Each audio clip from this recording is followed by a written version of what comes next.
धियो यो नः प्रचोदयात्।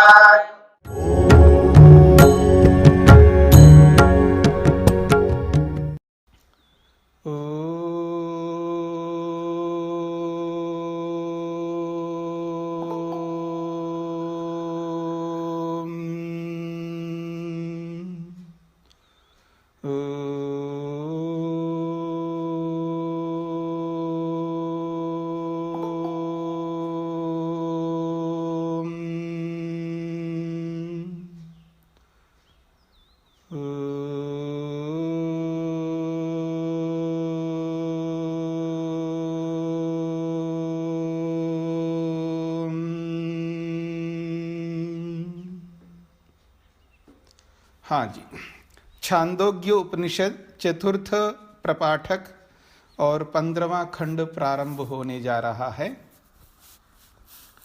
तो प्रसंग चल रहा है सत्यकाम और उपकोसल।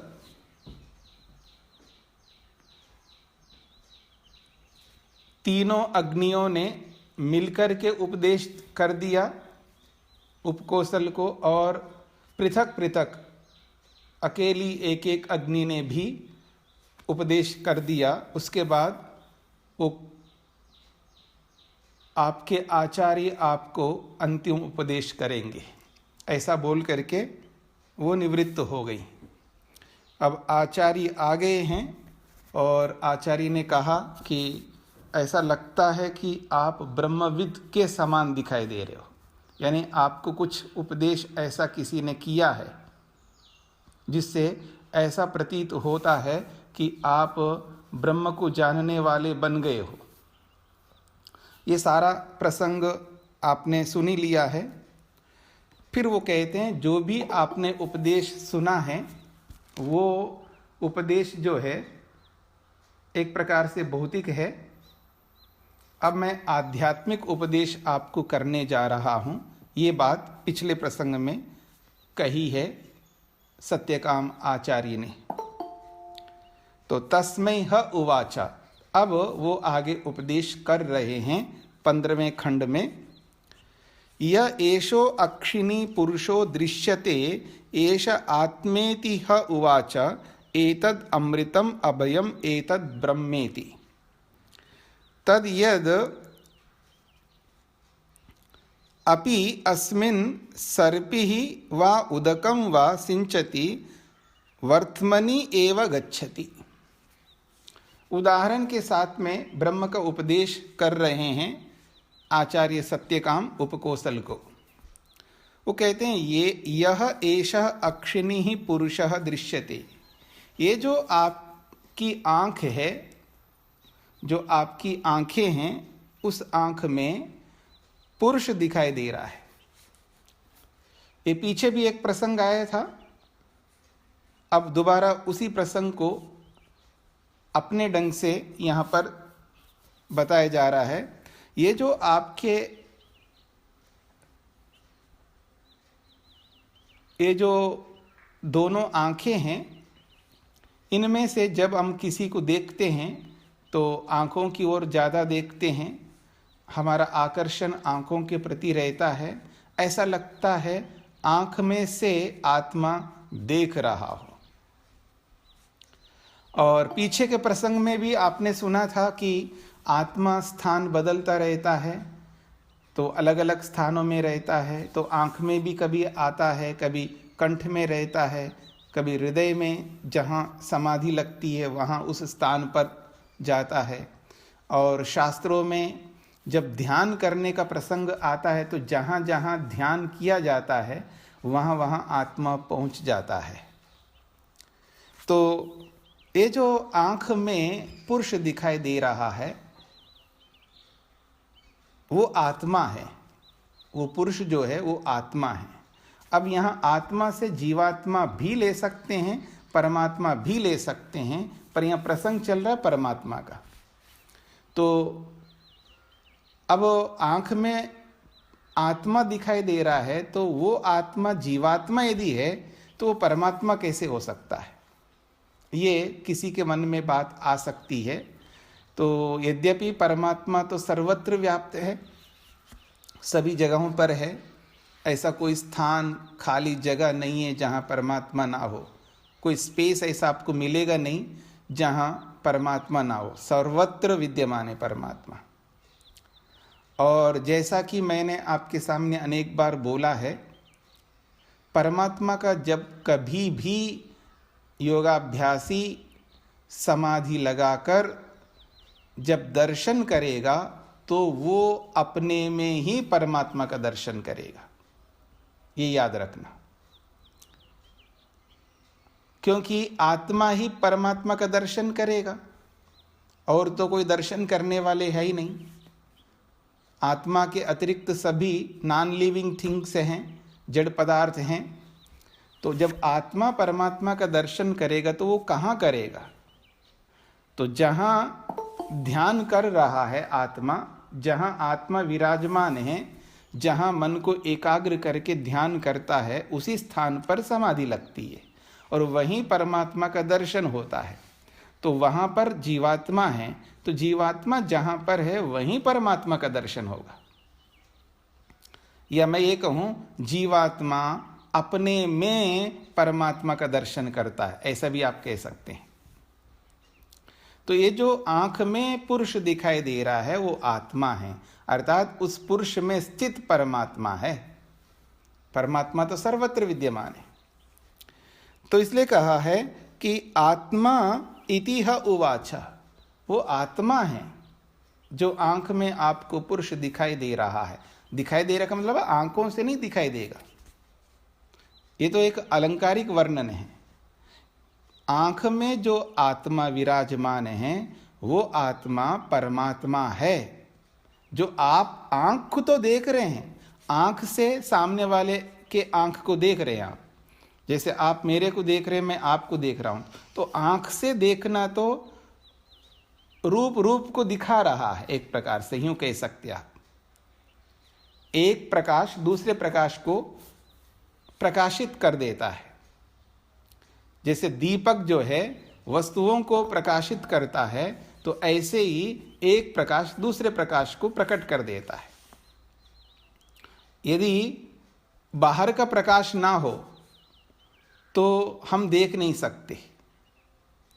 एकदम ब्लैक कर दीजिएगा, बिल्कुल अंधेरा कर दीजिएगा, ऐसी परिस्थिति उत्पन्न करिएगा जहां प्रकाश का अर्थ ही ना हो, वहां प्रकाश किसी भी प्रकार का ना हो, तो आप देख नहीं सकते, किसी भी वस्तु को नहीं देख सकते। आप अपने हाथ को ऐसा करके रखो तो भी नहीं देख सकते, इतना अंधेरा आपको करना होगा। एक ऐसी परिस्थिति उत्पन्न कर लीजिए जहां कोई प्रकाश का अर्थ ही ना हो, प्रकाश ही ना हो, तो दिखाई नहीं देगा। अगर किसी वस्तु को आज हम देख पा रहे हैं तो प्रकाश के कारण से देख पा रहे हैं। तो एक अपना प्रकाश है, आंख का अपना प्रकाश है और बाहर का प्रकाश है, तब जाकर के किसी वस्तु को हम देख पाते हैं। तो यहाँ जो बोला जा रहा है कि ये जो आंख में आत्मा दिखाई दे रहा है, अर्थात आंख से आत्मा नहीं दिखाई दे रहा है, आंख से तो रूप ही दिखाई देगा, क्योंकि आंख का विषय रूप है, सबके अपने अपने विषय हैं।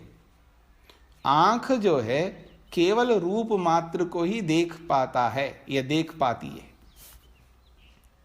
आंख का विषय रूप है। जैसे रसना, अगर आपको रस अनुभव करना है तो रसना इंद्रिय, जिह्वा में जो रसना इंद्रिय है उससे रस का ही अनुभव होगा, और कुछ अनुभव नहीं हो सकता। एक ही फीलिंग आपको होगी कि वो रस है, एक ही फील कर पाओगे आप। तो ऐसे ही जैसे जिह्वा से रस का अनुभव होता है, जैसे नाक से गंध का अनुभव होता है, त्वचा से स्पर्श का अनुभव होता है, कान से शब्द का अनुभव होता है, ऐसे आंख से रूप का अनुभव होता है। तो आंखें रूप ही दिखा सकती है। फिर हम जब सामने वाले के अंदर जब आत्मा हम देखना चाहते हैं तो ऐसे नहीं देख पाएंगे कि आंख से हम उसके अंदर स्थित आत्मा को देखें। ये तो एक अलंकारिक वर्णन है कि ये जो आंख में जो पुरुष दिखाई दे रहा है, अर्थात आंख में जो पुरुष विराजमान है वो आत्मा है। उसको देखने के लिए तो समाधि चाहिए, पर इसका अभिप्राय ये है कि ये जो आंख में पुरुष दिखाई दे रहा है, इसका अर्थ है जो आंख में पुरुष है वो आत्मा है, इसका ये अभिप्राय है। फिर कहा एतद अमृतम अभयम एतद ब्रह्म इति। और वो जो पुरुष है वो कौन है? आत्मा है। फिर वो आत्मा कौन है? तो कहा है अमृतम, वो अमृत है। वो जो आत्मा है वो अमृत है। अमृत के बहुत सारे अर्थ होते हैं। एक तो अर्थ है जो कभी नहीं मरता, उसको अमृत कहते हैं।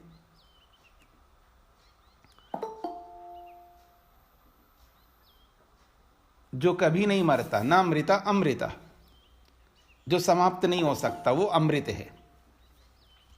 और एक अमृत जो है आनंद को भी कहते हैं। तो न मरने वाले को, अविनाशी को भी अमृत कहो या आनंद को भी अमृत कह सकते हैं। तो वो अमृत है, आनंद स्वरूप है या अविनाशी स्वरूप है, न मरने के स्वभाव वाला है। अभयम, एक बहुत बड़ी बात कही है, वो अभय है, उसके अंदर कोई भय नहीं है। परमात्मा को भय किस बात का होगा? भय कौन उत्पन्न करता है या भय किसको होता है, इसको भी थोड़ा समझने का प्रयत्न करना। भय जो है दो प्रकार से आप ले सकते हो, वैसे अनेक प्रकार बना सकते हैं। एक तो अविद्या के कारण से भय लगता है, अविद्या के कारण से।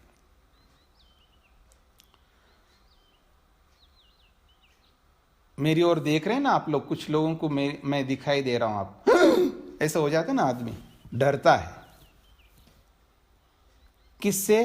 मृत्यु से, सांप से, बिच्छू से, जहां से भी बहुत अधिक ऐसा लगता है। जब बहुत अधिक व्यक्ति को लगता है कि ये बहुत बड़ा दुख है, तो बहुत कांप जाता आदमी, बहुत डर लगता है। ये जो भी डर लगता है ना, ये सब इसके पीछे अविद्या काम करती है। इसका ये अर्थ नहीं है कि हम बैल मुझे मार, यानी सांप आए तो हाँ मेरे को काट जाओ, या कोई सामने से गाड़ी आ रही तो वहां हटना नहीं है, वहीं खड़े रह जाओ, इसका ये अभिप्राय नहीं है। इसका कोई ऐसा अभिप्राय नहीं है मेरा कहने का कि अगर ऐसी कोई परिस्थिति आ जाए तो अपने आप को न्योछावर कर दो जी, मर जाओ, इसका ये अभिप्राय नहीं है। क्या हमें मृत्यु से डर लगता है या नहीं? तो लगता है। क्यों लगता है? अविद्या के कारण से। अब शरीर को कोई मारने वाला नहीं आ रहा है, लेकिन शरीर जर्जर हो गया, समाप्त हो गई आपकी आयु। जितना जीना था जी लिया, और जितना प्रारब्ध था, जितने कर्मों के कारण से मनुष्य शरीर को प्राप्त हुए हैं, और जितने साल जीना था जी लिया, पूर्ण आयु को प्राप्त होकर के अब जाना है शरीर से। फिर भी डरता है आदमी, तब भी डरता है। इसका मतलब वहां अविद्या है।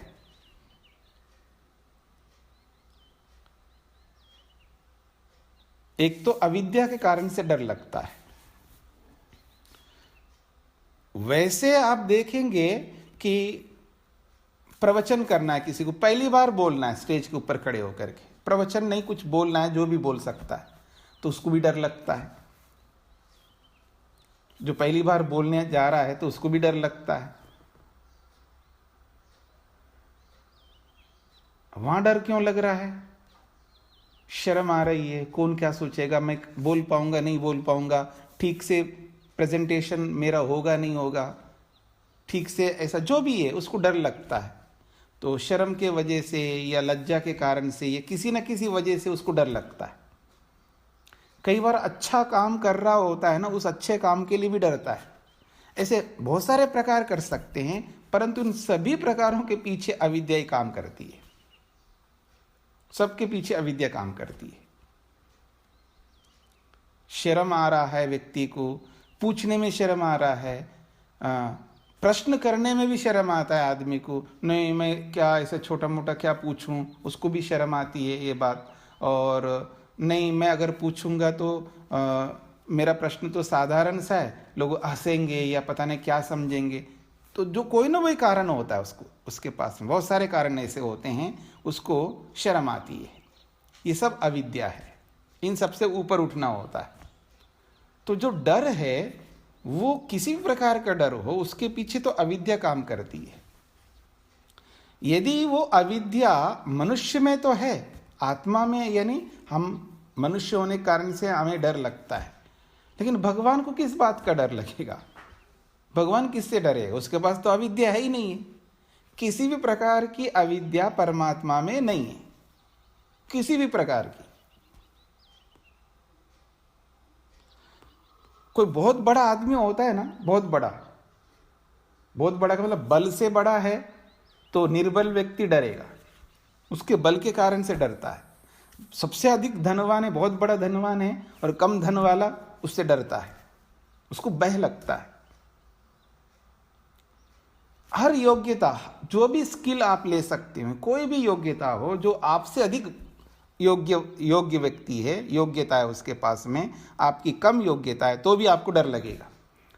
तो यहां भी डर जो भी लग रहा है, यहां भी अविद्या है। पर परमात्मा से तो कोई बड़ा ही नहीं है, उससे अधिक शक्तिशाली कोई है ही नहीं है, न उससे बड़ा है, न उससे अधिक शक्तिशाली है, न उसके जितने गुण किसी के पास हैं। तो हर दृष्टि से वो सर्वोत्कृष्ट है, फिर उसको किससे डर लगेगा? इसलिए वो अभय है, वो अभय स्वरूप है, और वो ब्रह्म स्वरूप है, वो बहुत बड़े हैं। अब ये सब गुणों को बोलने की क्या आवश्यकता है परमात्मा के बारे में? जो बोला जा रहा है कि वो अमृत है, वो अभय है, वो ब्रह्म है, क्यों बोला जा रहा है हमको? देखिए, ये जो गुण जब कभी भी हम परमात्मा की इन गुणों को सामने लाते हैं, वो इसलिए लाते हैं, इसलिए बोलते हैं, वो वैसे गुण हमारे में आ जाएं, वैसे हम बन सके। वो अमृत है तो हम लोग भी अपने आप को अमृत मान सके, वो अभय है तो हम भी अभय को प्राप्त कर सके। नहीं तो डरते रहेंगे। मैं अक्सर एक उदाहरण देता ना, छोटा सा बच्चा होता है जो 6 महीने का, या थोड़ा सा रेंगने लगता है, थोड़ा थोड़ा खड़े होने लगता है, साल भर का हो, उसको कोई ना कोई सताने वाले होते हैं, चाचा ताऊ जैसे कोई भी, उसको थोड़ा चिढ़ाते हैं, उसको थोड़ा रुलाते हैं, उनको मजा आता है उससे। वो बहुत डरता है उनसे। कोई ऐसा डराने वाला आता है उसके पास में, चिढ़ाते हैं तो उसको रोना आता है, डरता है, कांप जाता है। और जैसे वो माँ के गोद में जाता है ना, फिर देखना उसको, फिर डर नहीं लगता उसको। वो ऐसा लगता है जैसे वो निर्भय, वो अभय से युक्त हो गया। वो उसको लगता है मैं माँ के गोद में, माँ के पास में हूं तो माँ पूरी सुरक्षा, अब मेरा कुछ नहीं बिगड़ सकता। अब उसको कोई डराने लगते हैं, उसको चिढ़ाने लगते हैं, तो वो गोद में बैठ करके उसको वो खुद डराने लगता है, छोटा सा बच्चा सामने वाले को। तो जैसे ये जो उदाहरण है, तो यही स्थिति हमारी हो सकती है। परमात्मा को जब अभय बोला जा रहा है, तो कभी परमात्मा के गोद में बैठ करके तो देखो, फिर आपको किससे डर लगेगा पता लगेगा। और मैं दूसरे शब्दों में बोलूं, अगर आपको डरना नहीं है तो उसके गोद में बैठ जाइए। अगर आपको लगता नहीं जी मैं परमात्मा के साथ जुड़ा रहता हूं फिर भी डरता हूं, इसका मतलब आप जुड़े नहीं हैं। तो वही डरता है दुनिया में, वही डरता है जो परमात्मा के साथ जिसका कनेक्शन नहीं है, जो कनेक्ट नहीं हुआ भगवान के साथ में। मां के गोद में बैठे फिर डरे, ये कोई मतलब नहीं है। जिसकी सन्निधि में रहे, जिसके पास रहे, फिर डर लग रहा है हमको, इसका मतलब है हम उनके पास में कहां हैं, अकेले ही हम। ज्ञान की दृष्टि से परमात्मा से हम दूर हो गए, इसलिए हमको डर लग रहा है। और ज्ञान की दृष्टि से परमात्मा के निकट हो जाएंगे ना, तो फिर डर नहीं लगेगा। ऐसे समझ सकते हैं आप। तो वो अभय है, अमृत है और ब्रह्म है। फिर कहा जा रहा है तद यद अपि अस्मिन् सर्पी व उदकम व सिंचति। एक काम करिए, जिस आंख में परमात्मा हमें दिखाई दे रहा है, यानी आंख में परमात्मा है, ये बोला है ना, यह ऐसा अक्षिणी पुरुषा दृश्यते, आंख में परमात्मा यानी आंख में आत्मा है। अब उस आंख में क्या करो, तो कह रहे तद यद अपि अस्मिन, अस्मिन इस आंख में सर्पी व उदकम व, दो चीजें बताई। सर्पी का मतलब है घी, आंख में थोड़ा सा तरल लिक्विड जो है घी थोड़ा सा डाल दीजिए आंख में, या पानी थोड़ा सा डाल दीजिए ड्रॉप के रूप में, तो क्या होगा, तो कहते हैं यदि इस आंख में सर्पी व उदकम व घी अथवा पानी सिंचती डालो तो वर्तमनी एव गच्छति, वो रहता नहीं आंख में, किनारे पर आ जाता है। वो आंख में जब आप घी डालो या पानी डालो, या आजकल बहुत सारे लोग कुछ ना कुछ आई ड्रॉप डालते रहते ना, कोई ना कोई आई ड्रॉप्स डालते रहते, कुछ ना कुछ लिक्विड डालते रहते आंखों को सुरक्षित रखने की दृष्टि से। तो इसलिए आप लोग आंख ऐसे ऐसे करके डालते हैं थोड़ा सा, अब सीधे हो जाओ, फिर वो बिल्कुल वहां रह ही नहीं सकता, वो किनारे पर निकल जाएगा। अर्थात जो भी आप डालते हो आंख के साथ चिपक करके वहां नहीं रहता, वहां से हट जाता है, दूर हो जाता है। अर्थात आंख उस घी से, उस पानी से या उस दवाई से लिप्त नहीं होती। आंख जो भी आप डालोगे उससे लिप्त नहीं होती, ये दिखाना चाह रही है यहाँ पर। तो कहा जा रहा है यदि आंख में घी डालो, पानी डालो, तो भी वर्तमनी एवं गच्छति, वो किनारे पर आ जाता है और बाहर निकल जाता है, आंख उससे लिप्त नहीं होती है। ये कहकर के कहना चाहते हैं आंख में जो आत्मा है उसको आप नुकसान नहीं पहुंचा सकते, उसको आप दुखी नहीं कर सकते, उसकी हानि नहीं कर सकते, उसको कुछ नहीं होगा। अब परमात्मा को कौन दुखी करेगा जी, कोई कर ही नहीं सकता। वैसे तो कुछ नहीं कर सकते आप परमात्मा को, उसकी कोई हानि नहीं कर सकते। इसका सीधा अर्थ है अगर कोई परमात्मा को दुखी करे तो वो दुखी नहीं हो सकता। करते क्यों नहीं है, भगवान को बहुत दुखी करने का प्रयास करते लोग। सुबह उठ करके कितने लोग हैं जो परमात्मा को गाली निकालते हैं, बहुत गाली निकालते हैं। गालियां भी निकालने वाले गालियां निकालते हैं, और कुछ लोग क्या दिया हमको भगवान ने, ताने मारते रहते भगवान को। बहुत सारे लोग कुछ बोलते रहते क्या दिया भगवान ने। और जो नास्तिक टाइप के जैसे लोग होते हैं, भगवान भी नहीं है कोई, जब बाप सामने खड़ा हो, मेरे बाप ही नहीं है, ऐसा अगर कोई बोले तो बाप को तो बुरा लगेगा ना। अगर हमारे अपने निकट के लोग हमारे सामने हैं और हम उनको देखते हुए भी उनका ये मेरे बाप नहीं है, ये मेरी माँ नहीं है, ये मेरा पति नहीं है, ये मेरी पत्नी नहीं है, ये मेरा गुरु नहीं है, मेरा शिष्य नहीं है, जो भी जिनका जैसे संबंध है, उनको आप नकार करोगे तो जिनके जो भी होंगे अपने संबंध, उनको तो अच्छा नहीं लगेगा। ठीक इसी प्रकार से परमात्मा को कितने लोग नकारते हैं, बहुत सारे लोग नकारते हैं। और एक बात है, हम लोग भी बहुत ज्यादा नकारते हैं, हम भगवान को मान करके भी नकारते हैं। आपको समझ में आ रही हो नहीं आ रही हो तो आप ही जानो, लेकिन समझ में जरूर आएगा आपको। जब भगवान के नियम का पालन नहीं करते ना जानबूझ के, हाँ वो भी जानबूझ के, तो एक प्रकार से अवहेलना कर रहे हैं, धिक्कार रहे हैं हम भगवान को। जो जितना प्रतिशत भगवान के नियमों का पालन नहीं कर रहा है वो भगवान को धिक्कार रहा है, फिर भी उसको दुख नहीं होता है। जैसे बेटा पिता की बात को स्वीकार नहीं करता तो पिता को बड़ा दुख होता है, कष्ट होता है, देखो इसके लिए मैंने ये किया वो किया, सब कुछ न्योछावर कर दिया उसके सामने, अपने आप को न्योछावर कर दिया बेटे के लिए, फिर भी वो हमें देख ही नहीं रहा है, हमारे वैल्यू को नहीं समझ रहा है, हमारे महत्व को नहीं समझ रहा है। तब ऐसा लगता है माता हो या पिता हो या जो भी जिसके लिए कुछ करते हैं उनको थोड़ा दुख होता है, कष्ट होता है, पीड़ा होती है। पर हम परमात्मा को कितना धिक्कारते रहते, उठने से लेकर रात्रि में सोने तक, फिर भी उसको दुख नहीं होता है, कष्ट नहीं होता है, उसकी पीड़ा नहीं उसको नहीं होती है। इसलिए यही कहना चाह रहे हैं, जैसे आंख में कुछ भी डालो उससे वो चिपकता नहीं है, वो लिप्त नहीं होती आंख, ठीक इसी प्रकार से हम परमात्मा को कुछ भी करें, कितना ही धिक्कारें, कितनी उसके नियमों का उल्लंघन करें, कुछ भी करें, तो भी उसको दुख नहीं होगा। वो उन सब से निर्लिप्त रहता है, वो निर्लिप्त रहने वाला है, निर्विकार है, वो विकार को प्राप्त नहीं होता। ये इसका अभिप्राय है।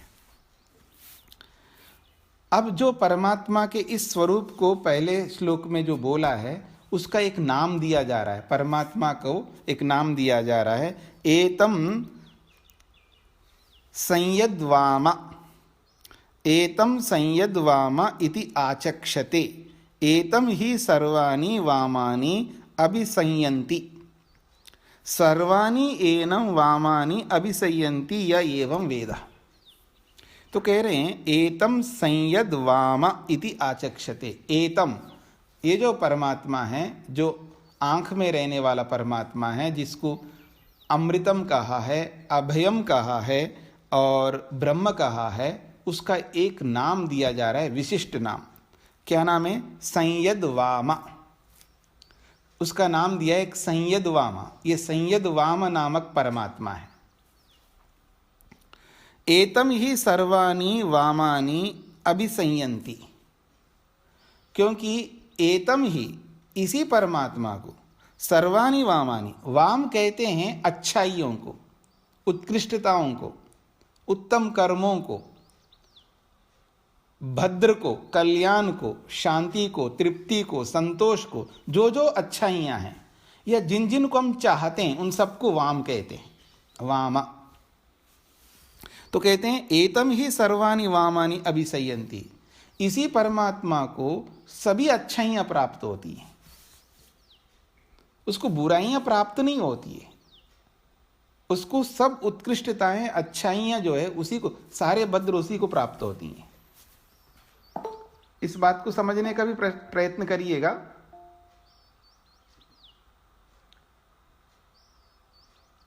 जैसे कोई पेंटर है या कोई इंजीनियर है या कोई भी कुछ पेंट करता है या कुछ अच्छा बढ़िया चित्र हमारे सामने चित्रित करके दिखाता है, या कोई इंजीनियर कोई कुछ अच्छा बना करके देता है, कोई साइंटिस्ट है कुछ बना के देता है, तो उसकी प्रशंसा हम लोग करते ही, ये सबकी प्रशंसा करते हैं हम लोग। जो भी अच्छा करने वाले होते हैं उनकी प्रशंसा करते हैं, माँ की प्रशंसा, पिता की, पति की, पत्नी की, सबकी प्रशंसा करते हैं हम लोग जब कभी वो अच्छाइयाँ हमारे सामने रखते हैं। तो आपको क्या लगता है, ये सारी प्रशंसा किसकी है? उनकी है या परमात्मा की है? अब आप एक मान लो बहुत बड़े बुद्धिमान, बहुत अधिक बुद्धिमान व्यक्ति है आपके सामने, लो ऐसी बुद्धि किसी में दिख नहीं रही, ऐसी बुद्धि उसके पास है, तो उसकी बड़ी प्रशंसा करते हैं।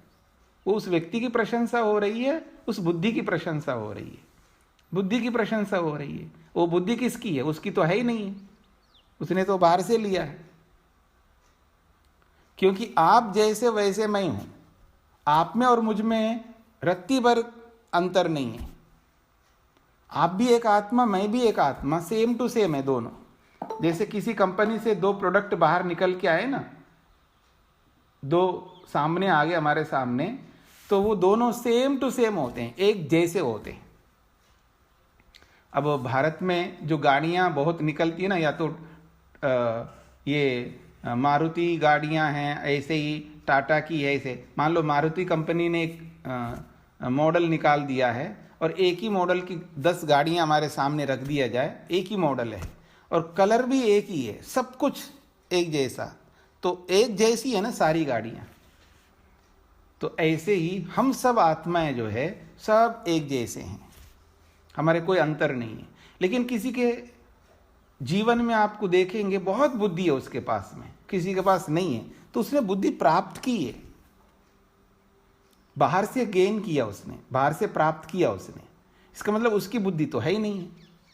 जो भी जानकारी आपके पास में है वो आपकी नहीं, आपने तो गेन किया, आपने प्राप्त किया।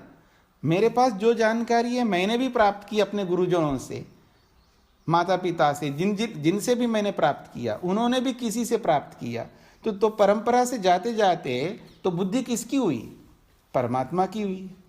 तो किसी भी बुद्धि की अगर आप प्रशंसा करते तो परमात्मा की प्रशंसा है। किसी की शक्ति की आप प्रशंसा करते तो भी वो शक्ति उसकी नहीं है, परमात्मा की है। तो आप कुछ भी किसी के लिए अच्छा बोलोगे वो सब परमात्मा की है। इसलिए कहा जा रहा है सर्वाणि वामानि अभिसंयन्ति, जितनी भी अच्छाइयाँ हैं वो परमात्मा को ही प्राप्त होती है। सबका श्रेय जो है परमात्मा को ही मिलता है। इसलिए आप वाचनिक रूप से यही मानते हैं, देखो जी सब कुछ परमात्मा का, ऐसा बोलते हैं ना, कम से कम व्यवहार में नहीं करो लेकिन वाणी से जरूर स्वीकार करते हैं आप, सब परमात्मा का है। तो यही कहा जा रहा है। फिर यही कहना चाह रहे अंत में, सर्वाणि एनम वामानि अभिसंयन्ति यह एवं वेदा, यह एवं वेदा। जो कोई भी व्यक्ति हम में से इस बात को, परमात्मा को संयद वामा मान करके उसकी उपासना करता है, यानी सब कुछ परमात्मा की है, मेरी कोई चीज नहीं है, मेरा कुछ भी नहीं है, मैं और मेरापन वो रखता ही नहीं है, वो कोई अटैचमेंट नहीं रखता है। इसको योगिक भाषा में कहते हैं स्वस्वामी संबंध। स्वस्वामी संबंध, मैं और मेरा, मैं और मेरी, ये जो भाव जब तक हमारे में रहेगा तब तक हम परमात्मा से कोसों कोसों दूर रहेंगे, मतलब बहुत दूर रहेंगे, इसका ये अभिप्राय है। वैसे तो स्थान की दृष्टि से तो बहुत निकट है, लेकिन ज्ञान की दृष्टि से, विवेक की दृष्टि से बहुत दूर हो जाएंगे। क्योंकि जब तक हमारे मन में मैं और मेरा, मैं और मेरी ये रहेगा, इसको हटाना है, क्योंकि मेरा तो कुछ है ही नहीं है। इसलिए आप लोग शब्दों से अक्सर बोला करते हैं, अकेला आया था अकेला जाएगा, ना कुछ साथ लाया था ना साथ कुछ ले जाएगा, यही तो बोलते हैं आप लोग। तो आत्मा है, उसके पास कुछ है ही नहीं है। तो इस दृष्टिकोण से ये बोला जा रहा है संयद वामा मान करके परमात्मा को अगर कोई उसकी उपासना करे तो उसको भी सब कुछ अच्छाइयाँ प्राप्त होती है। उसको सब लोग अच्छा ही कहेंगे, उसको बुरा कोई नहीं कहेंगे। जब कोई शरीर छोड़ करके जाता है उसके लिए दो प्रकार से लोग बोलते हैं, बहुत अच्छा आदमी थे, बहुत अच्छे किए इन्होंने अपने जीवन में, किसी को दुख नहीं दिया, किसी का छीना नहीं है, भलाई किया इन्होंने, कुछ ऐसा कुछ नहीं किया, बहुत भले आदमी थे। जो भी आप अच्छा ही बोलेंगे उसको। आप समाज में आप देखते हैं अगर कोई ऐसा भी आदमी जाता हो, अच्छा भला टल गई, मर गए, अच्छा हुआ है, बहुत दुष्ट आदमी था, ये था वो था, अब ऐसे ही बोलोगे आप। जब कोई मरता है, शरीर छोड़ करके जाता है, तो दोनों प्रकार की स्थितियां हमारे जीवन में आती है। अच्छे को आप अच्छे बोल करके उसकी प्रशंसा करते हो, बुरे को बुरा बोल करके उसकी प्रशंसा करते हो, वो भी प्रशंसा है उसकी, मतलब उसकी स्तुति है। प्रशंसा का मतलब उसकी स्तुति है। स्तुति दो प्रकार की होती है, एक तो अच्छे गुणों को देख करके उसकी स्तुति करते हैं और बुरे गुणों को देख करके भी उसकी स्तुति करते हैं। ये तो बहुत गुस्सा करता है, वास्तव में इसका गुस्सा जो इसके नाक पर चढ़ा रहता है, ये उसकी स्तुति है। जैसा है वैसे ही बता रहे हो ना, गलत तो नहीं बता रहे, मतलब विनयशील व्यक्ति को गुस्सेलू तो नहीं बता रहे हो ना, तब तो वो निंदा मानी जाती है। निंदा और स्तुति को समझने का प्रयत्न करिए। कई बार लोग जो है समझ नहीं पाते निंदा और स्तुति किसको कहते हैं। अगर मैं आपको बोलूं, देखो जी अमुक आदमी जो है ना बहुत ही लोभी है, बहुत लोभ करता है, उसको कुछ भी दिखाई दे ना सब ले लेता है, जो भी दिखाई देता है उसके सामने वो सब ले लेता है, वो देखता नहीं है किसी को मिला नहीं मिला, किसी को कुछ वो चीज मिली नहीं मिली, उसको कुछ नहीं पता, सब ले लेता अपने आप। तो आप यही तो कहो ये तो बहुत लोभी व्यक्ति है। अब कोई आप में से किसी को बोले कि ये तो बहुत लोभ करता है, तो आप में से कोई कहे देखो ये निंदा कर रही हैं, ये निंदा कर रहा है, आप ऐसा बोलते हो ना, देखो ये निंदा करते हैं उनका। यदि वास्तव में वो लोभ कर रहा है, अगर आप लोभ कर रहे हैं और वो लोभ करता है तो आप उसको लोभी बता रहे हो, तो ये निंदा किस बात की है? ये तो स्तुति है उसकी, वो जैसा वैसा बता रहे हैं। निंदा तब माना जाएगा यदि वो लोभ करता ही नहीं फिर भी आप उसको लोभी बता रहे हो, ये निंदा है। मेरी बात को समझ लेना। अगर कोई व्यक्ति, मान लीजिएगा आप में ये बहुत आदमी बहुत कंजूस आदमी है, कुछ भी नहीं देता है, लेकिन वास्तव में बहुत कुछ दे रहा है वो, जब भी ऐसा देने का अवसर आ रहा है देता जा रहा है, देता जा रहा है, और उसको आप कंजूस बता रहे हो, तो इसका मतलब आप निंदा कर रहे हो उसकी। देने वाले को ना देने वाला बताना निंदा है, और ना देने वाले को ना देने वाला बताना यह उसकी स्तुति है। तो जैसे को वैसा ही या जैसे को तैसे बताना यह स्तुति है, और जैसा नहीं है वैसा बताना यह निंदा है। तो इसलिए इस बात को समझ लेना कि जब कभी आप दूसरों के बारे में जब भी ऐसा बोलोगे तो सोच समझ करके बोलिएगा। आप गलत बोलोगे तो आप दोषी माने जाएंगे। इसलिए अपने मुखारविंद को जब खोलो तो ठीक से खोलो, नहीं खोलो तो ताला लगा लो, गोदरेज का। हाँ, याद रखना, गोदरेज का बड़ा ताला लगा लेना मुंह पर। मौन रहना बहुत अच्छा है, अच्छा लक्षण है मौन रहना, और योग में मौन रहना बहुत अच्छा माना जाता है, एक तप है। जैसे आप वाणी निकालोगे, बोल पड़ोगे, तो सोच समझ करके बोलना, फिर नहीं तो आप या तो गलत बोलोगे या निंदा के रूप में बोलोगे, या आप कुछ ना कुछ ऐसा उल्टा करोगे। अगर आपको ऐसा लगता मैं बोलूँगा या बोलूँगी तो गलत निकल जाएगा, इससे तो अच्छा है बोलो मत। अगर जब बोलना है तो सही बोलो, स्तुति करना है तो स्तुति करो, निंदा करना है तो निंदा करो, जैसे को वैसा करो।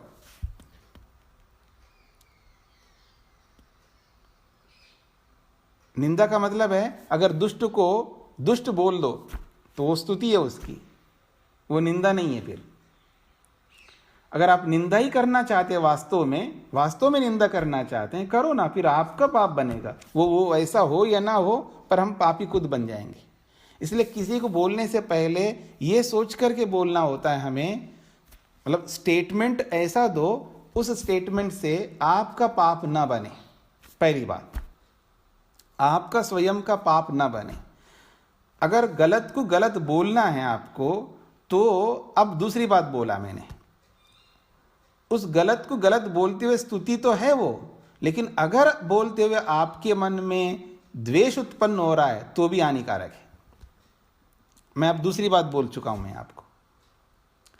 जैसे को तैसा बोलना यह स्तुति तो है, लेकिन दुष्ट को दुष्ट बोलते समय अगर आपके बोली में द्वेष उत्पन्न हो रहा है, आपके मन में द्वेष उत्पन्न हो रहा है, तो फिर आपके लिए बहुत हानिकारक हो जाएगा, तब भी नहीं बोलना है। तो ये सारी बातों को ध्यान में रख करके हम चलेंगे ना, हम बहुत सारे पापों से बच सकते हैं। बिना सोचे समझे ऐसे जल्दीबाजी में बहुत सारी बातें हमें नहीं करनी है।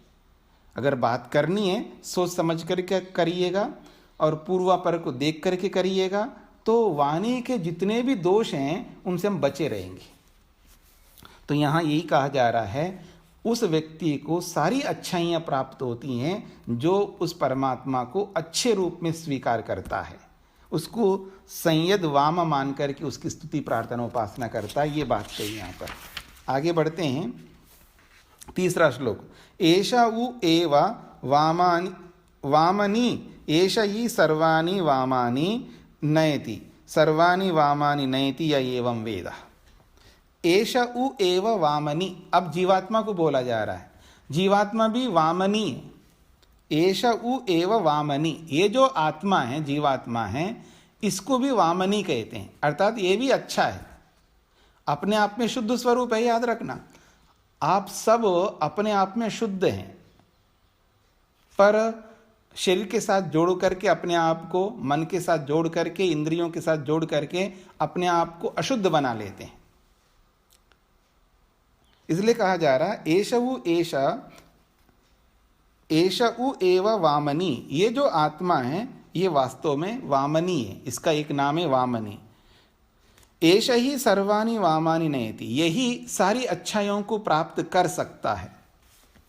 थोड़ा सजग रहे, थोड़ा विवेक का प्रयोग करे तो ये सभी प्रकार की अच्छाइयों को प्राप्त कर सकता है।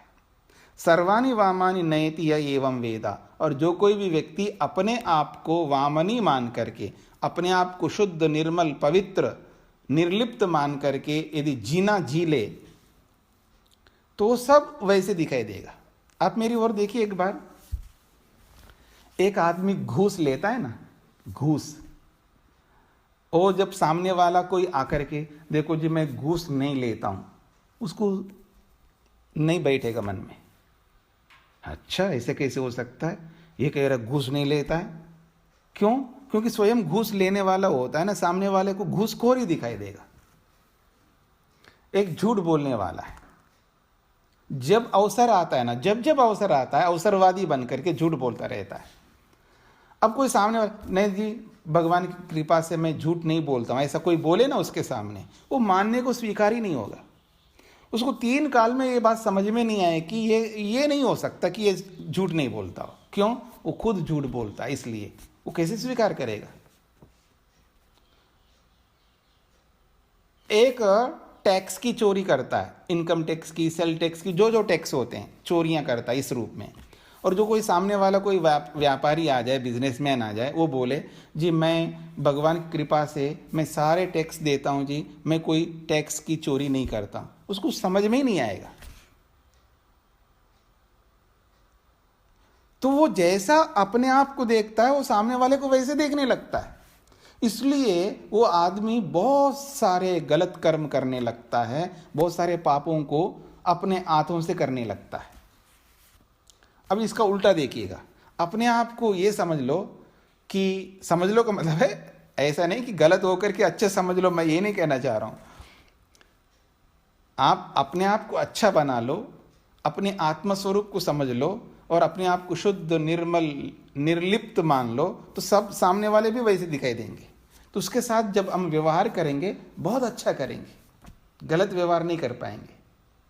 तो यही कहना चाहते हैं कि सर्वाणी वामानि नयति य एवं वेदा, जो अपने आप को शुद्ध, निर्मल, पवित्र के रूप में अनुभव करता है उसको सारी अच्छाइयां प्राप्त हो जाती हैं, वो बहुत आगे बढ़ सकता है जीवन में, ये बात कही जा रही है। अब अगला श्लोक देखिएगा, एषवु एव भामनी एष ही सर्वेषु लोकेषु भाति, सर्वेषु लोकेषु भाति य एवं वेदा। एक और अच्छी बात कही जा रही है, आत्मा का एक नाम दिया वामनी, अब दूसरा नाम दिया जा रहा है भामनी। आत्मा को भामनी कहते हैं। भामनी का मतलब है प्रकाशित है, ये स्वच्छ है, निर्मल है, इसमें प्रकाश ही प्रकाश है, ज्ञान रूपी प्रकाश, मतलब आत्मा ज्ञान स्वरूप है, मूर्ख स्वरूप नहीं है।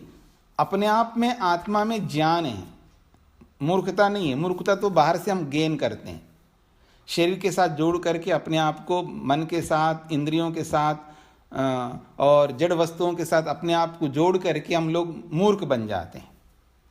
जो हमारा नहीं है उसको हमारा मान करके जो है ना, मूर्खत्व को अपने जीवन में स्थान देते हैं। ये मेरा शरीर है, या मेरा मकान है, मेरी गाड़ी है, मेरा पैसा है, ये मेरा बेटा है। कौन किसका बेटा है जी? कोई किसी का नहीं है, सब स्वतंत्र है। ठीक है, हम इस बात को स्वीकार करते हैं कि आपके शरीर से निकल के आया आपका बेटा है, शरीर के कारण से है, वास्तव में आत्मा किसी का बेटा नहीं है। तो ये जो मैं और मेरापन ला करके हम बहुत सारे दोषों से युक्त होते हैं, तो वास्तव में आत्मा कैसा? भामनी, वो ज्ञान स्वरूप है। सर्वेषु लोकेषु भाति, इसलिए वो अब अपने आप को ऐसे समझ लेगा तो सभी लोकों में वो प्रकाशित होता है। सर्वेषु लोकेषु भाति, वो पृथ्वी में रहे तो भी प्रकाशित रहेगा, अच्छा रहेगा। वो कहीं भी जाए, किसी भी लोक में जाए, वो द्युलोक में जाए या किसी भी लोक में चला जाए, वो अपने आप को प्रकाशित ही करता रहेगा। जिसके अंदर प्रकाश हो, जहां भी रहेगा उसका प्रकाश फैलता ही रहेगा, ये इसका अभिप्राय है। और जो व्यक्ति अपने आप को कह रहे हैं सर्वेषु लोकेषु भाति यह एवं वेदा, यह एवं वेद, जो कोई भी व्यक्ति अपने आप को ऐसा मान लेगा तो वो भी सभी लोकों में प्रकाश को प्राप्त होता है, वो भी चमकता है। इसका अभिप्राय है सब जगह चमकने लगता है। वो जब अच्छा आदमी होता है, वो कहीं भी जाता है ना, वो चमकता है, वहाँ पर अपने आप उसका चमक अपने आप दिखाई देता है। तो ऐसा यहाँ पर अपने आप को बनाने की बात हो रही है कि अपने आप को ज्ञान से युक्त करो, अविद्या अज्ञान से मूर्खता से युक्त मत करो, तो हम लोग भी संसार में चमक सकते हैं। अब आगे देखिएगा, अथ यदु च एव अस्मिन् शव्यं कुर्वन्ति यदि च न अर्चिषम् एव अभिसंभवन्ति। अर्चिषो अहन्न आपूर्यमान पक्षम आपूर्यमान पक्षाद अन्य। अतः इसको थोड़ा थोड़ा करके करते हैं। अथ यद उ च एव अस्मिन् शव्यम कुर्वन्ति, एक प्रसंग वो चलाया जा रहा है। अथ का मतलब है इन सारी बातों को बताने के बाद में जो कोई भी व्यक्ति अपने शरीर में रह करके जो भी उसके कर्तव्यों को करता हुआ अपने शरीर को पूर्ण आयु से युक्त कर लेता है, अब शरीर को छोड़ करके जाने लगता है, शरीर को छोड़ करके जाने लगता है।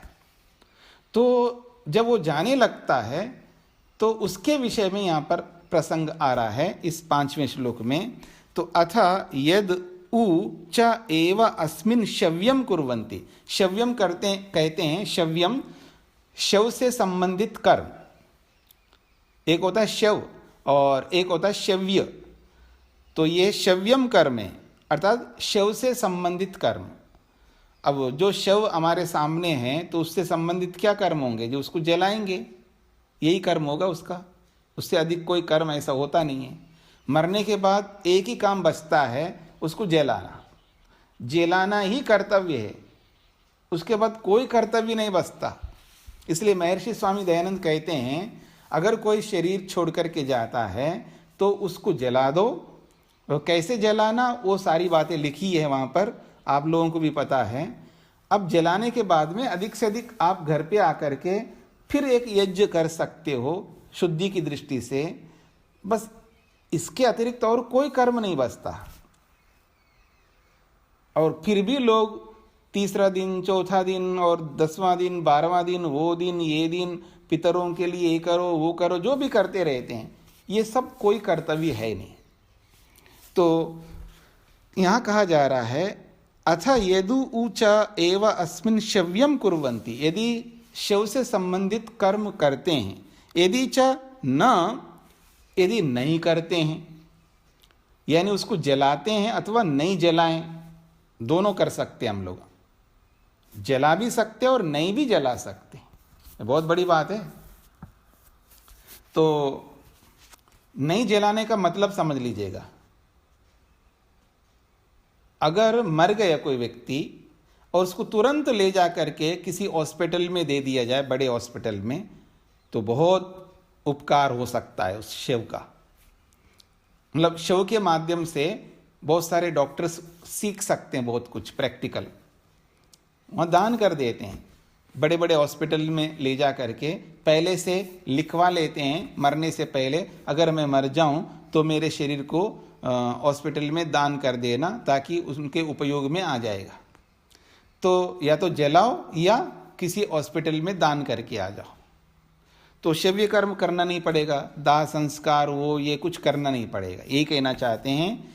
देखिए ये प्राचीन परंपरा से ये चला आ रहा है। ये ऐसा नहीं समझना कि आजकल कोई मर जाता है तो कोई अच्छे लोग जो है, नेक लोग जो होते हैं, आप में से भी जैसे कोई आंखों का दान कर लेते हैं अभी से, पहले से, और कोई कोई अपने पूरे शरीर को, बॉडी को दान कर देते हैं, पहले से लिखवा लेते हैं।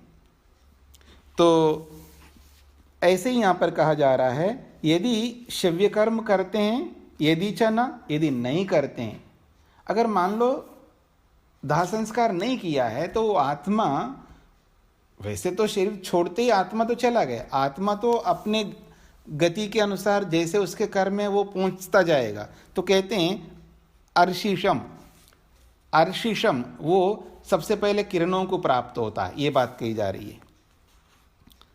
कह रहे हैं अर्चिषम, अर्ची कहते हैं प्रकाश को, किरण को, ज्योति जो किरण रूप में है, तो वो किरणों को प्राप्त करता है, यानी किरणों में चला जाता है आत्मा।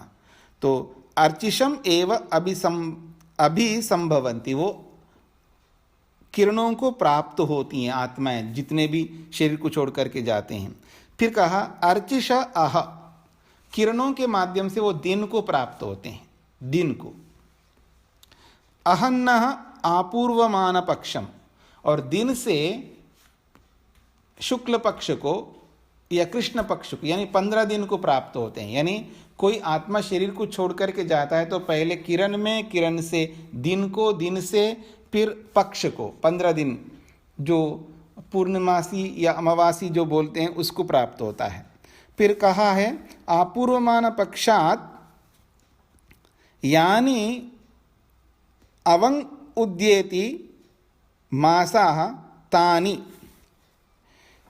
तो कहते हैं उस पक्ष से फिर वहां तक जाते हैं कि यानी जो दिन उदंगेति, जो उत्तर की ओर दिन बढ़ते जाते हैं, यानी उत्तरायण।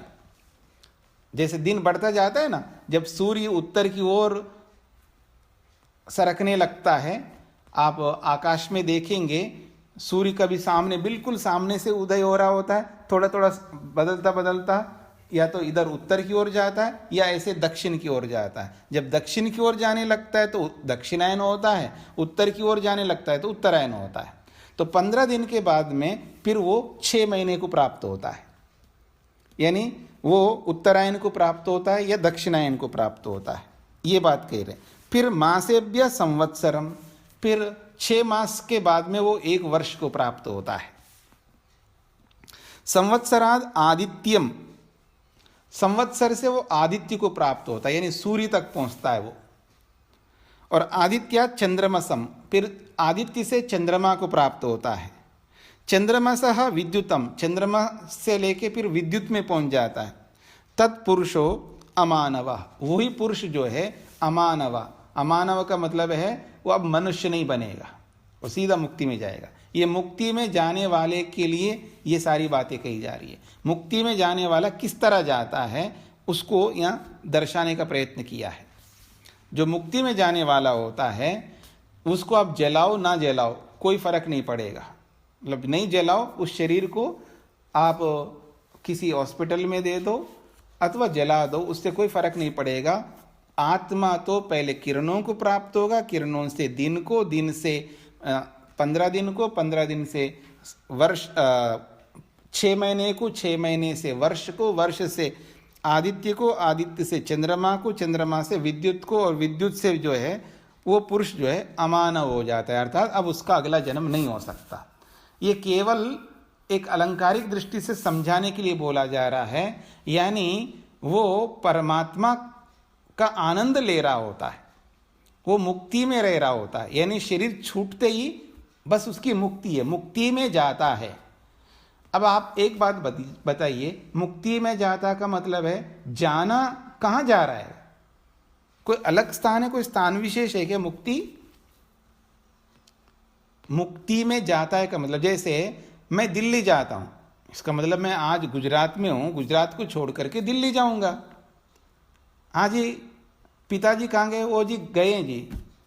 कहाँ गए जी? नौकरी पे गए, व्यापार में गए, मतलब यहां से छोड़ करके जाएंगे तभी तो जाना होगा। गति जो है एक स्थान को छोड़ करके दूसरे स्थान को प्राप्त होने को गति कहते हैं। अगर उसमें गति ही नहीं है परमात्मा में, वो गति ही नहीं कर सकता,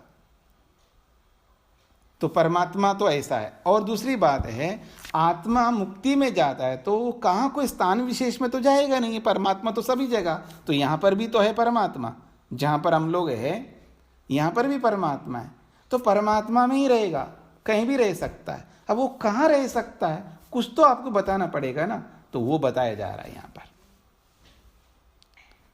वो समझता है किरण क्या है, किरण में रह करके समझता है, वो दिन में रह करके दिन को समझता है, पूरे दिन भर आप लोग क्या कर रहे हो उसको भी देख सकता है, वो समझ सकता है। फिर वो एक पक्ष में 15 दिन रह करके देखता हूँ ये मेरे माँ बाप जो भी है ये सब लोग क्या कर रहे हैं, वो देखेगा पूरा, कोई इंटरफियर नहीं करेगा, कर भी नहीं सकता, पर देखना तो चाहेगा ना आप लोग कर क्या रहे हैं। मैं तो मुक्ति को प्राप्त कर लिया हूँ, मैंने अपना बेड़ा पार कर लिया है, अपने नैया को पार कर लिया, ये लोग क्या कर रहे हैं देख सकता है ना। तो 15 दिन में रह करके देखेगा, और एक 6 महीने तक रह करके देखेगा, एक साल भर भी रह करके देगा। साल क्या होता है, 6 महीने क्या होते हैं, और 15 दिन क्या होते हैं, दिन क्या होता है, किरण क्या, जो भी वस्तुएं हैं जिन जिन के बारे में, चाहे वो वस्तुओं के रूप में हो, चाहे वो काल्पनिक के रूप में हो, चाहे जिस किसी भी के रूप में हो, सबका ज्ञान करना वो चाहता है। मुक्त आत्मा के लिए कोई समय नहीं लगता, मुक्त आत्मा के लिए कोई समस्या नहीं आती है, वो जहाँ भी रहना चाहेगा वहाँ भी रहेगा, और जो जो जानकारी प्राप्त करना वो करेगा। और याद रखना, ज्ञान से आनंद बढ़ता है, मुक्ति का आनंद तो मिलेगा ही मिलेगा, उससे अतिरिक्त भी आनंद लेना चाहता है वो, यानी अपने आनंद को बढ़ाना चाहता है। आपको कुछ समझ में आ रहा है जी? आत्मा के एक स्वभाव है, जैसे आपको खीर दे देते हैं 1 चम्मच बहुत बढ़िया बना करके, 1 चम्मच, 1 ही स्पून देंगे आपको, तो आपके मन में क्या इच्छा होती है, दूसरा भी 1 स्पून मिल जाए, यही तो इच्छा होगी ना। मतलब उस खीर से आपको सुख मिल रहा नहीं मिल रहा है, वो समाप्त हो गया ना। दूसरा स्पून क्यों मांगते हो आप, मतलब उस सुख को बढ़ाना चाहते हैं ना, तभी तो मांगोगे। अगर आपके झोली में कुछ दे दें, पैसा दे दें, और आपके पास बहुत ज़्यादा पैसा है, उस दिखाते हुए दे रहे हैं, उसमें से, मतलब जैसे एक बैग होता है ना, बैग में भरा हुआ पैसा, उसमें से निकालो, चेन निकालो तो पूरा पैसा दिखाई दे रहा है। अब आज की भाषा में बोलूँ तो 2000 के नोट है सारे, और वो 1 2 3 4 गड्डियाँ ऐसे, जितनी गड्डियाँ हाथ में आए उसने निकाल के दे दिया। उसको दिख रहा है कि इसमें बहुत भरा हुआ है, इच्छा तो होगी ना कि और थोड़ा सा दे देना, इच्छा होगी नहीं होगी।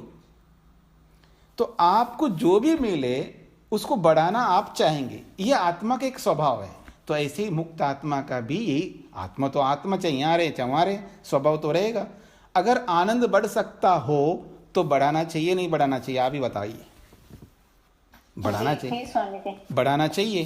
तो मुक्त आत्मा भी सब कुछ संसार के जो भी वस्तुएं हैं जो शरीर में रह करके नहीं समझ सकता है, और बिना शरीर के मुक्त अवस्था में रहते हुए सबको समझ सकता है। एक झलक दे दिया इस 5वें श्लोक में कि वो अमानव हो जाता है, अब दोबारा वो जन्म नहीं लेता है, उस स्थिति को यहाँ समझाया गया है। तो इस तरह जाता है का मतलब है उन सब स्थितियों को जानता है, समझता है, यह समझना चाहता है, इसका एक झलक यहाँ पर दिखाया है।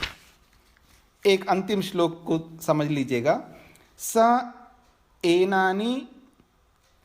एनान ब्रह्म गमयति, सह एनान ब्रह्म गमयति, एषः देवपथः ब्रह्मपथः एतेन प्रतिपद्यमाना इमं मानवम आवर्तम न आवर्तन्ते न आवर्तन्ते। अंत में इस खंड का श्लोक है, वो कहते हैं स एनान ब्रह्म गमयति। वो कहते हैं सह का मतलब है वो जो अमानव है, जो मुक्तात्मा है, जो मुक्त पुरुष है, वो एनान ब्रह्म गमयति, वो इन सब को, ब्रह्म को प्राप्त कराता है। अब एक तो मुक्तात्मा ब्रह्म को प्राप्त कराता है का मतलब है आपको, हम सबको, हम तो दुनिया में हैं और वो तो मुक्ति में है, तो हमको ब्रह्म तक ले जाने वाला वो नहीं हो सकता। फिर भी यहां कहा जा रहा है कि सह एनान ब्रह्म गमयति, वो इनको ब्रह्म तक पहुंचाता है। तो इनको किनको, इस बात को समझ लीजिएगा। तो एक तो मुक्तात्मा है, वो तो कर नहीं सकता, फिर भी बोला जा रहा है तो यहाँ जो शरीर में रहने वाला होता है उसके लिए ही माना जाएगा कि जो ब्रह्म को समझ करके, ब्रह्म का साक्षात्कार करके जो मुक्ति जैसा अनुभव करता है, वो व्यक्ति ये काम कर सकता है जो परमात्मा का साक्षात्कार कर ले और मुक्ति जैसा अनुभव करे शरीर में रहते रहते। वो भी अमानव होगा, क्योंकि शरीर छोड़ करके जाएगा तो उसका जन्म दोबारा नहीं होगा। जिसने अपने संस्कारों को समाप्त कर दिया हो, जिसने अपनी पूरी अविद्या को नष्ट कर दिया हो और परमात्मा का दर्शन करके ये सारे काम करेगा, संस्कारों को दग्धबीज करेगा, अविद्या को भी दग्धबीज करेगा, फिर शरीर छूटते ही मुक्ति में जाएगा। तो वो जो व्यक्ति है अभी मुक्ति में गया नहीं है, शरीर में ही है, जीते जी मुक्ति जैसा अनुभव करता है। पीछे आपने कई बार पढ़ा है, सुना है, और योग में तो बार बार आता ही है।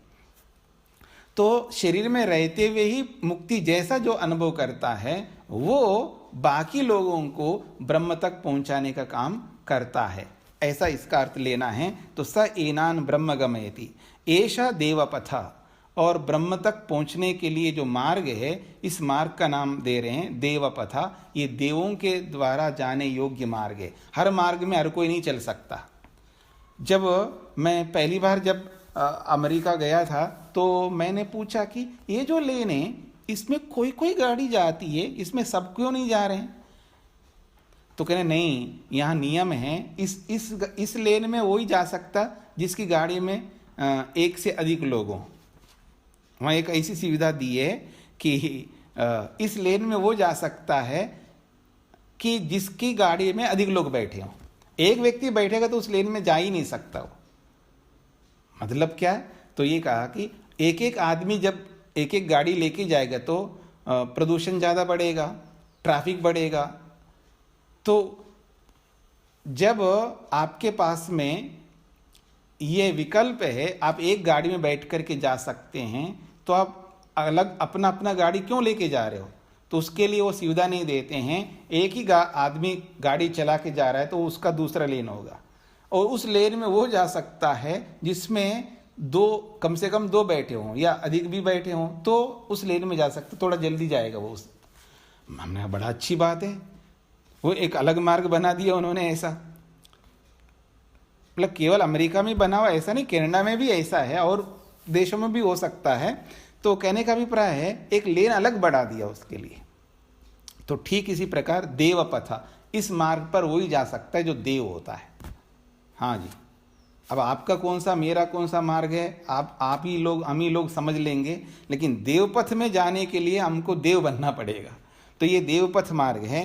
और ब्रह्मपथ, उसको ब्रह्मपथ भी कहते हैं, जिसके जीवन में ब्रह्म का निवास होता है, जो ब्रह्म के संग में रहता है, वो इस पथ पर, इस मार्ग पर जा सकता है।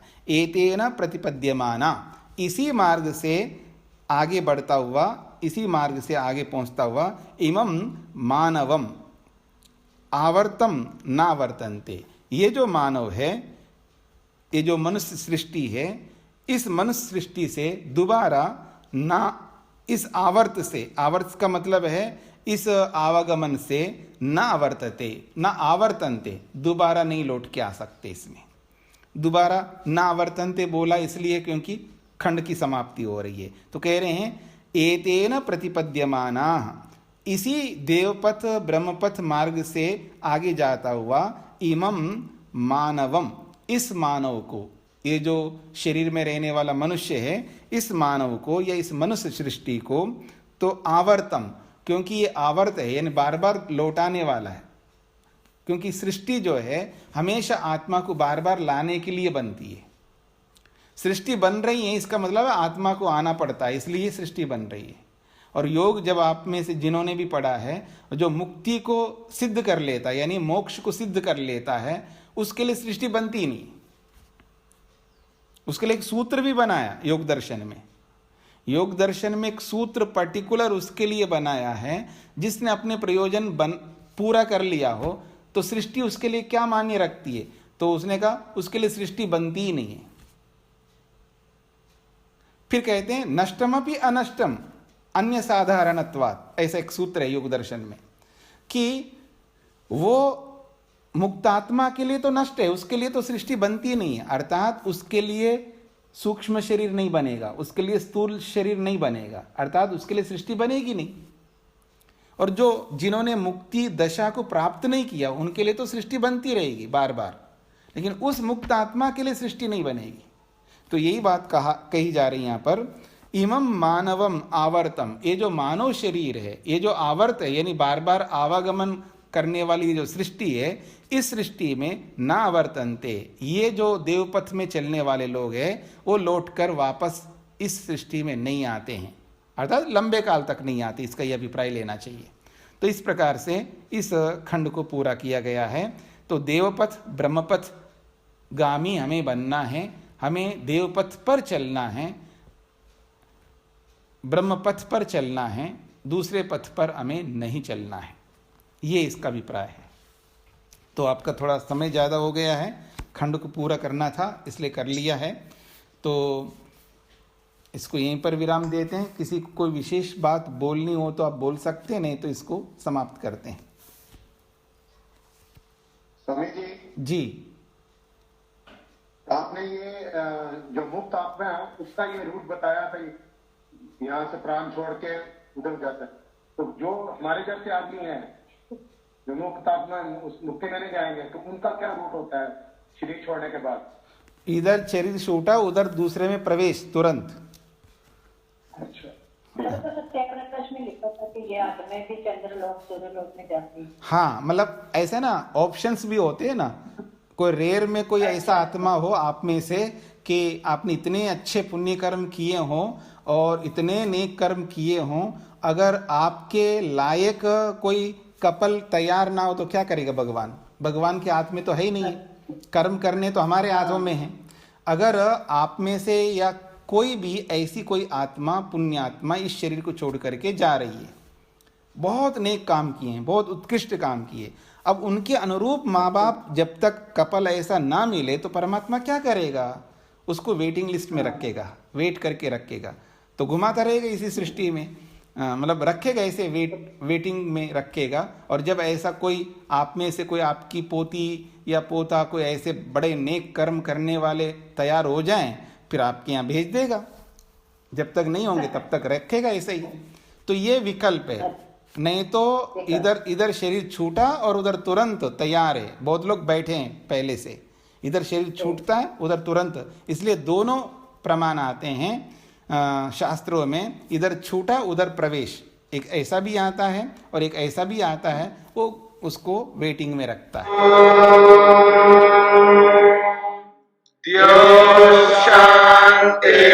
शान्तिरन्तरिक्षं शान्ति पृथिवी शान्तिरापः शान्तिरोषधयः शान्तिः वनस्पतयः शान्तिर्विश्वे देवाः शान्तिर्ब्रह्म शान्ति सर्वं शान्ति शान्तिरेव शान्ति क्षमा शान्तिरेधि ॐ शान्ति शान्ति शान्ति।